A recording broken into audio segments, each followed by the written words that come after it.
Maybe this whole Corona thing is one of the reasons why you're not so in favor of my God. This week I want to speak to those of you who aren't so sure about the whole Christianity thing. Maybe you're not in the exact same spiritual place as I am, and maybe there are a bunch of good reasons for that. I should introduce myself. My name is Mike. I'm a Christian, I'm a pastor, I'm a speaker for a media ministry, and I am really into God. I think about God all the time. I read the Bible every single day. I talk to God. I seek God. I sacrifice for God. I give for God. I give up things for God. I trust God. Like He is the center of my universe. And if you're not there, maybe one of the reasons is because how can there be a God that's that good if the world can be this bad? It's a fair question. If there is a God who knows everything, like Corona, and who has power over everything, including Corona, and He loves everyone, including everyone who's been infected by Corona, how can that logically work? If He knows about it, but He can't stop it, that would make sense.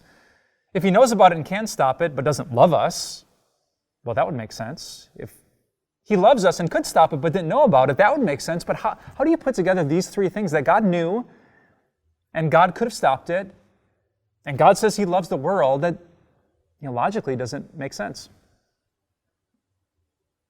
It's one of the biggest objections that many modern people have to the faith that I believe in. Why do bad things happen to good people? How can there be such a good God in such a broken world? And it didn't start with Corona, but it's resurfaced those old objections and feelings. And this week I want to talk to you about that. If you're a person who's not so sure of the Christian faith, or maybe you know and love or related to someone who feels that way, I want to talk to you, how can there be a God like that in a world like this? I should let you know that if that's you, you are far from the first one. In fact, there's actually a special name for this. It's called theodicy. There's a $10 word for your day. Theo in Greek means God, like theology or theocracy. And the disi comes from a Greek word decay, which means justice. So how can there be a God of justice, a God who's good, a God who does what's always right in a world where so much has gone wrong? Well, let me give you up front my basic answer to that question, an answer that we're going to unpack in the days to come. I would bet that you're okay if someone knows and controls and loves as long as there is a good purpose to a painful situation. I bet that you believe in, you even trust people who allow painful situations, maybe they even cause them, as long as at the end of the day, there's a purpose. Here's why I'm making that assumption. Because some of you go to the gym. In fact, you pay gym memberships. Maybe you pay a personal trainer. Why?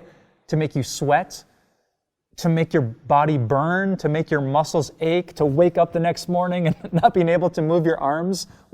Why are you okay with that pain? Well, because there's a purpose. Or think about some of you parents who bring your kids to get their shots. Why do you schedule those injections? Why do you let some stranger grab a sharp object and stab your own children? You pay for that. You have insurance to cover it. Well, because there's a purpose. In the long run, it's good for your kids. Or think about pregnancy itself.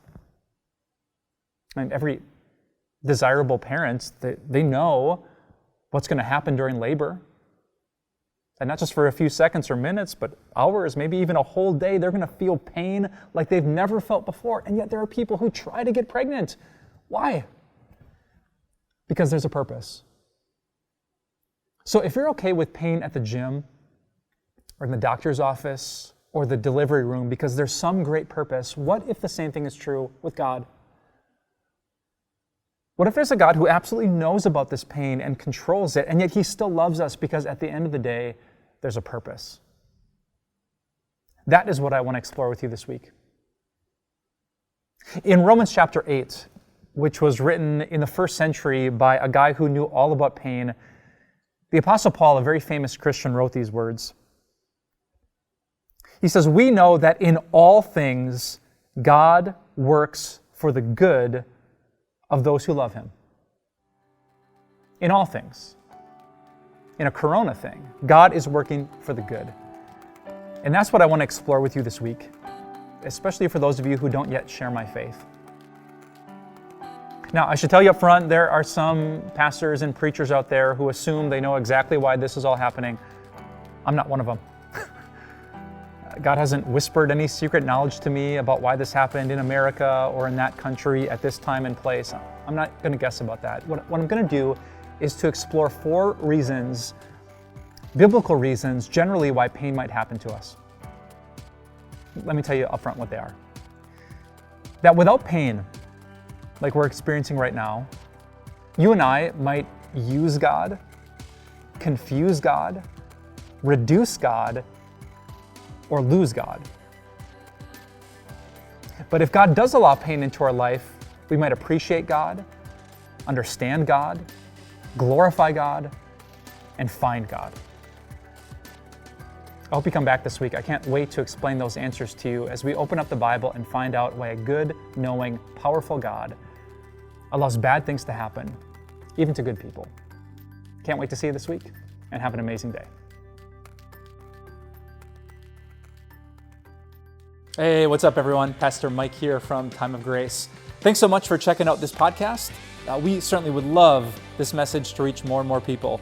So if you wouldn't mind rating and reviewing this podcast, it would bring it to more people's eyes, and we pray this message into more people's hearts. Thanks for your support, and we'll talk to you soon.